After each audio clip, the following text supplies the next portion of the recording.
नमस्कार, मैं हूं आपके साथ सिरांधा और आप देख रहे हैं कुछ तो है। आज हम आपको लेकर चलेंगे शिव की एक ऐसी चमत्कारी दुनिया में जो हैरत में डालने वाली है। कहते हैं इसी जगह पर रावण के भाई विभीषण ने तपस्या की थी और आज भी यहाँ पर मौजूद शिवलिंग पर कोई अदृश्य ताकत आकर रोज पूजा कर जाती है। क्या है यहाँ का रहस्य, आइए देखते हैं।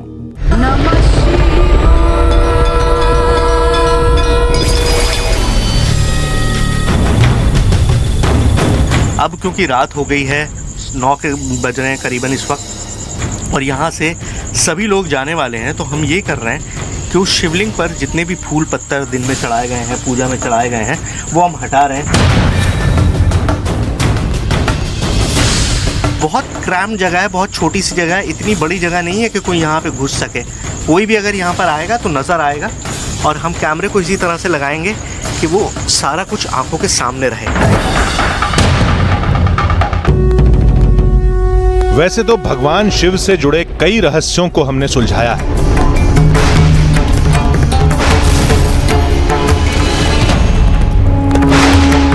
लेकिन इस बार हमारा पाला एक ऐसी दुनिया से पड़ने वाला था जिसके बारे में हमने भी केवल सुना था। बताया गया कि शिव की ये दुनिया इंसानी बस्ती से कोसों दूर है, जहां हर तरफ जंगल और पत्थर हैं। इस कहानी की पड़ताल के लिए हमें जाना था मध्य प्रदेश की चंबल घाटी, जहां मुरैना के पास एक वीराने में मौजूद है ईश्वरा महादेव का वो मंदिर। सदियों पुरानी मान्यता है कि ईश्वरा महादेव मंदिर का रहस्य जिस अदृश्य ताकत से जुड़ा है, वो इन्हीं में कोई एक है। हमें इन कहानियों पर यकीन तो नहीं हुआ, लेकिन इतना समझ चुके थे कि उस बीहड़ में एक नई कहानी हमारा इंतजार कर रही है। तमाम सवालों से जूझते हुए हम मुरैना पहुंचे, और बीहड़ की दहलीज पर आते ही एहसास हो गया कि आगे की राह आसान नहीं है। चंबल के इस अद्भुत शिवलोक की कहानी रामायण से जुड़ती है, और कहानी के केंद्र में है लंकापति रावण के छोटे भाई विभीषण। विभीषण को अमर होने का वरदान भी मिला था, जो शिव के बहुत बड़े भक्त भी थे। और गांव वालों के मुताबिक ईश्वरा महादेव मंदिर की कहानी भी रामायण के इसी पात्र से जुड़ रही थी। महादेव के संबंध में ऐसी बात है कि यहाँ पर रावण के भाई विभीषण ने तपस्या की थी। सावन के माह में बेलपत्र और पुष्प चढ़े हुए मिलते हैं, और जिसका किसी ने आज तक कोई पता नहीं लगा पाया है, और वो पूजा कब कौन कर जाता है ये भी नहीं है। अब हम इस कहानी के दूसरे सिरे की तलाश में थे, जो महाभारत से जुड़ता था।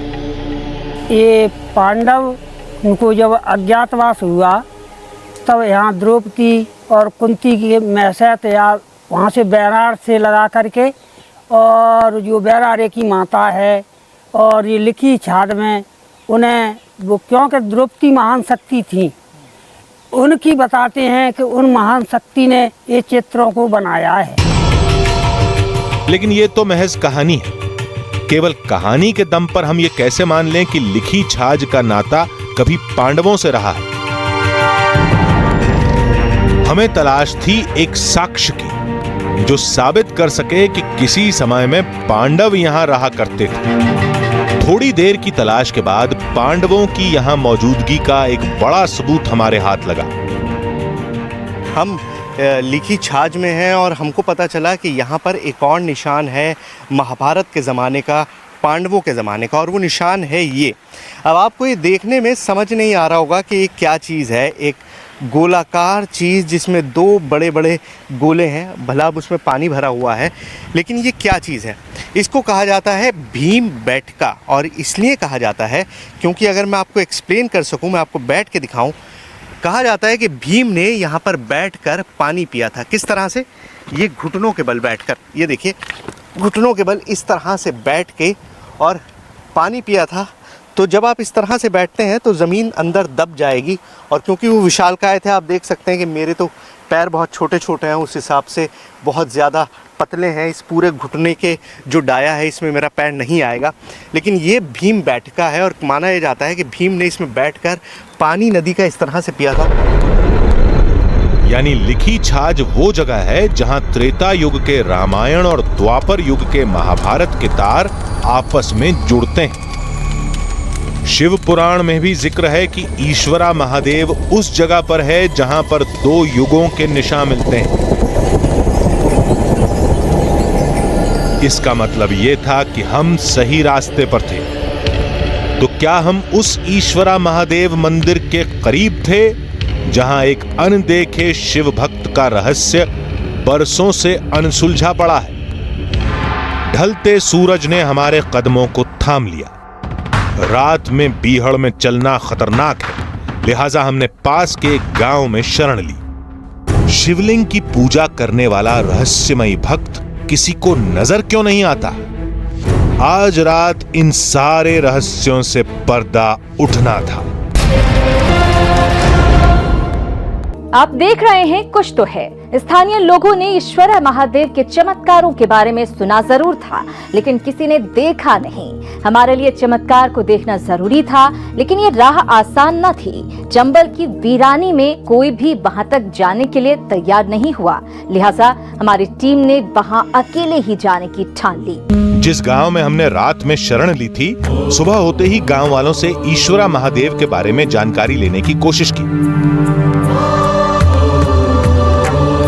लेकिन इस गांव में एक भी शख्स नहीं मिला जो उस मंदिर में कभी गया हो।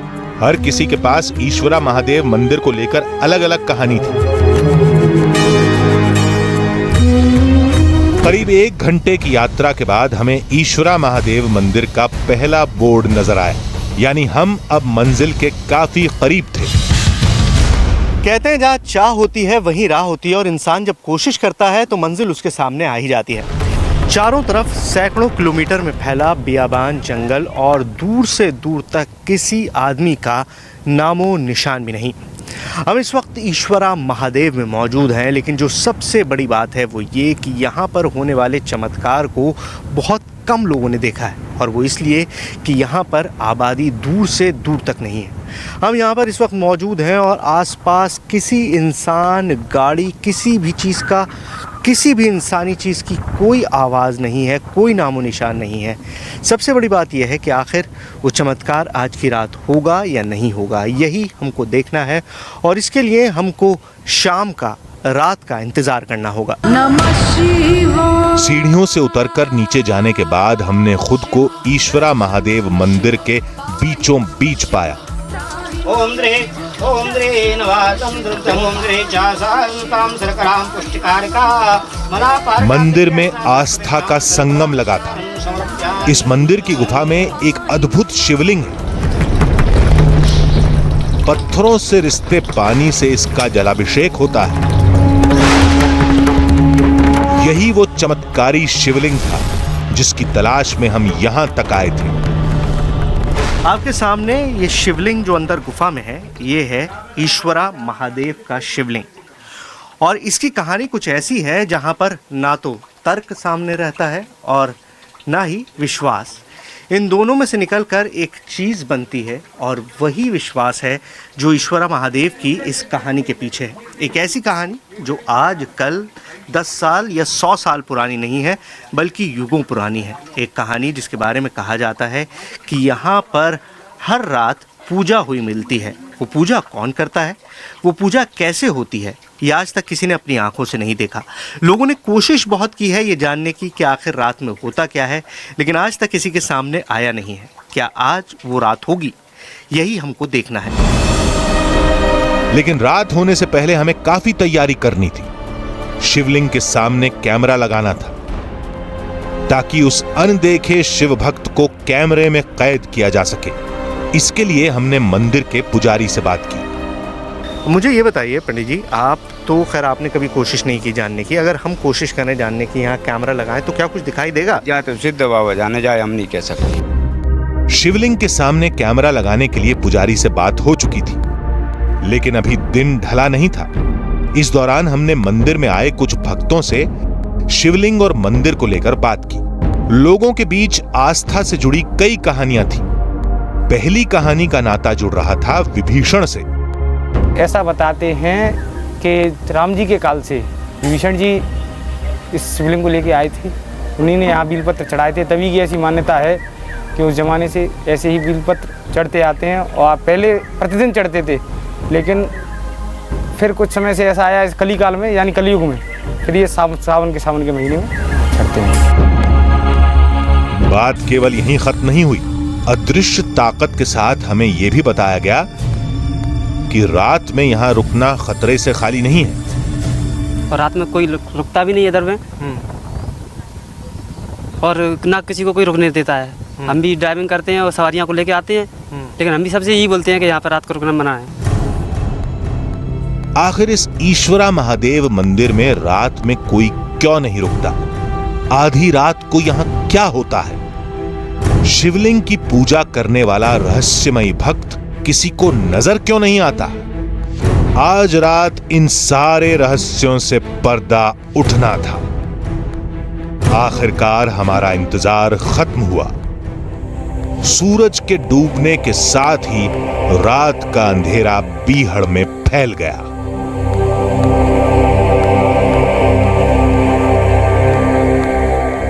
ईश्वरा महादेव मंदिर के इस पुजारी के लिए शिवलिंग की सफाई रोज का काम था। हमें तो इस बात पर विश्वास ही नहीं था कि इस साफ हो चुके शिवलिंग पर सुबह फूल और बेलपत्र मिलेगा, लेकिन पुजारी अपनी बात पर अब भी टिके हुए थे।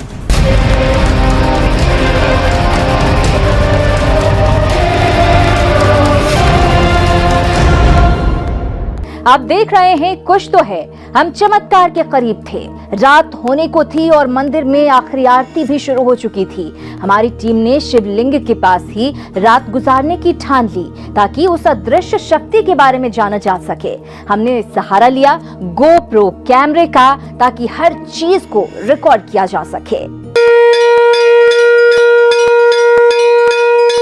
रात के 8 बजे थे और ईश्वरा महादेव मंदिर में अंतिम आरती शुरू हो चुकी थी।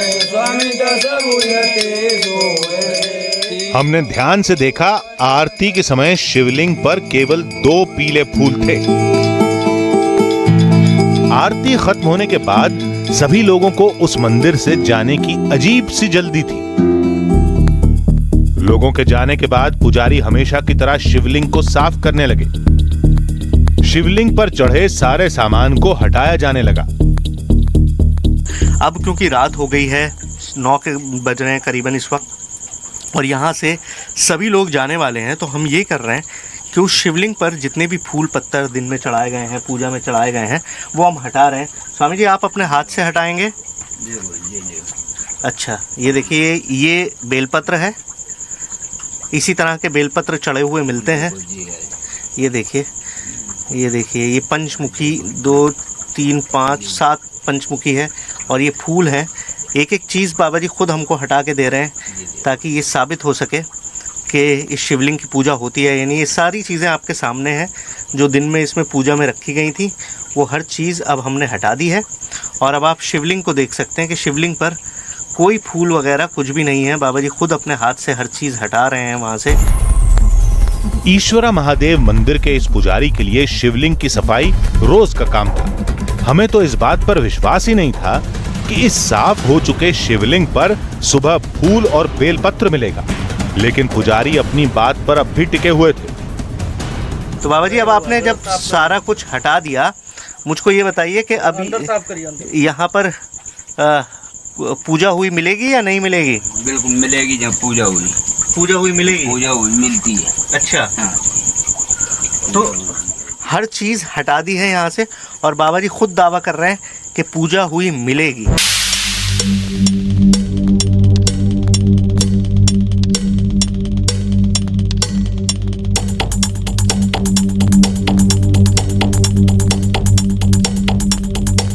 रात के 2 बज चुके थे। गुफा की वजह से मंदिर में गर्मी बढ़ती जा रही थी। एक एक पल हम पर भारी पड़ रहा था।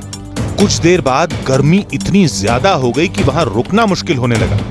तब हमें लगा कि शिवलिंग के सामने कैमरा लगाने का यही सही वक्त है।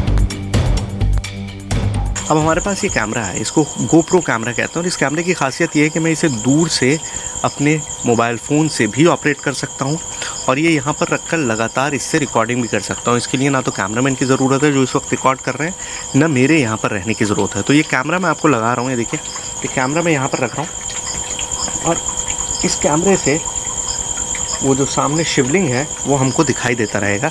और ये मेरे पास फ़ोन है, जिस फ़ोन के ज़रिए मैं इसे कनेक्ट करूँगा। देखिए मैं आपको दिखाऊँ कि किस तरह का दिखाई देगा।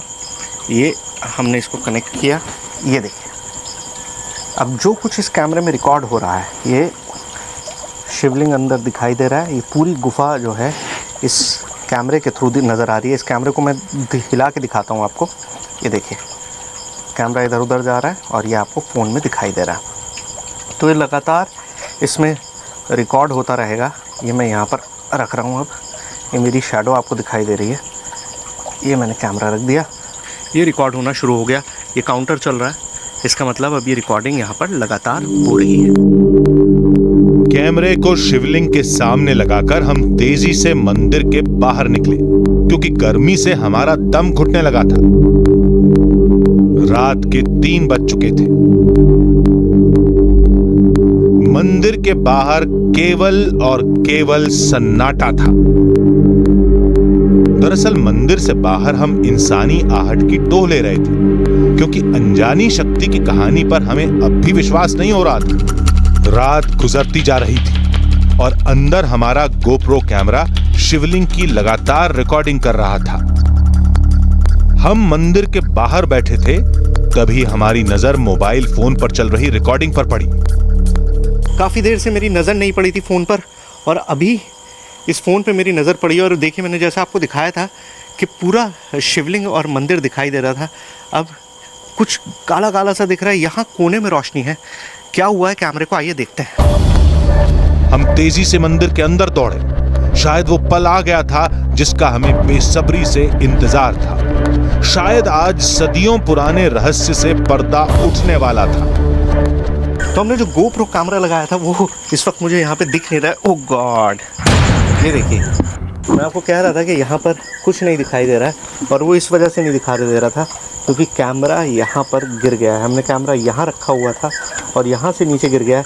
रिकॉर्डिंग अभी भी हो रही है। कुछ देर पहले इस कैमरे से सब कुछ रिकॉर्ड हो रहा था, कैमरा सही जगह रखा भी था, लेकिन अचानक ये कैमरा गिर गया। कैसे, ये हमें नहीं मालूम।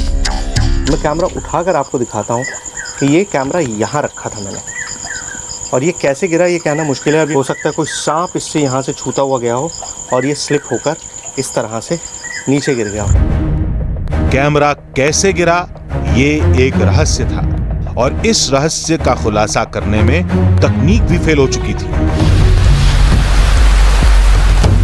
तमाम मुश्किलों से जूझते हुए हमने जैसे तैसे उसी मंदिर के पास रात बिताई। नींद की 2-4 झपकियों के बीच सुबह हो गई। इस वक्त आप आसमान देखिए, बिल्कुल झरमटा हुआ है, सूरज निकला है या निकलने वाला है मुझे नहीं पता, लेकिन हल्की रोशनी कुछ आसमान में दिखाई दे रही है। अब हम नीचे चलते हैं मंदिर में और देखते हैं कि वहाँ पर हुआ क्या। आइए। हम तेजी से मंदिर के अंदर भागे। जब मंदिर की गुफा में शिवलिंग के पास पहुंचे तो हमारी आंखें फटी की फटी रह गई। जिस शिवलिंग को कुछ देर पहले हमने अपने हाथों से साफ किया था, उस पर अब बेलपत्र और चावल थे। मतलब साफ है कि किसी ने इस शिवलिंग की पूजा की है। मौसम के अचानक बिगड़े मिजाज ने हमें कुछ पल के लिए शिवलिंग से दूर कर दिया और उन्हीं पलों में कोई यहां पूजा कर गया। वो कौन हो सकता है? कोई इंसान तो नहीं हो सकता, क्योंकि घने जंगल में आंधी तूफान के बीच इस सुनसान मंदिर में आने की हिम्मत कोई नहीं जुटा सकता। ईश्वरा महादेव मंदिर के पुजारी के दावे के मुताबिक ये पूजा उसी अदृश्य भक्त ने की है। और बाबा जी अब वहाँ जाएंगे शिवलिंग के पास। बाबा जी दिखाइए क्या क्या है ज़रा वहाँ पर, क्या क्या है। हमने तो हाथ लगाया नहीं, आप ज़रा हाथ लगा के हमको दिखाइए। आइए चलिए अंदर। हाँ दिखाइए बाबा जी। देखो ये चावल है, ये देखो ये बील पत्र है। हाँ ये देखिए, देखो ये बील पत्र है, क्या पत्ती वाली है। देखो क्या पत्ते वाले हैं बाबा जी? हाँ जी, गिनती करो। 1 2 3 4 5 6 7 8 9 पत्ते का पत्ती वाली बील पत्र का बेलपत्र है ये। 5 पत्ती की। ये देखो ये 5 पत्ती की बील पत्र। ये देखिए, हैं? ये देखिए, ये देखो ये चावल चढ़ी हुई है, ये चावल चढ़े रहे हैं। ये देखिए। तो ये सारी चीज़ें बाबा जी हम तो रात में यहाँ पर, आप तो सो भी रहे थे इधर ही, तो यहाँ से तो हम साफ कर गए थे। फिर तो कोई पता नहीं चला, साफ करके गए हैं तो, लेकिन जी पूजा तुम्हारे सामने दिख रही। कोई पता नहीं चलता है कौन चढ़ाता है। तो ऐसा रोज होता है? रोज होता है जी, सावन का महीना पूरा होगा। लेकिन हम इस बात को कैसे माने? विज्ञान ऐसी घटनाओं को मानने की इजाजत नहीं देता। हमारी आंखें जो देख रही थीं, उसे नकारने के लिए कोई तर्क भी नहीं मिल रहा था। ईश्वरा महादेव में जो कुछ हुआ, हमने आपके सामने रख दिया। दिमाग ये कह रहा था कि ऐसा नहीं हो सकता, लेकिन आस्था का संबंध दिल से होता है। अब आप दिल की बात सुनते हैं या विज्ञान के तर्क के आगे सिर झुकाते हैं, ये आप पर निर्भर करता है। इस चमत्कार को आप क्या कहेंगे, जहां पर टेक्नोलॉजी भी फेल है? कौन आया और कैसे पूजा हुई, इसका जवाब कोई नहीं दे सकता।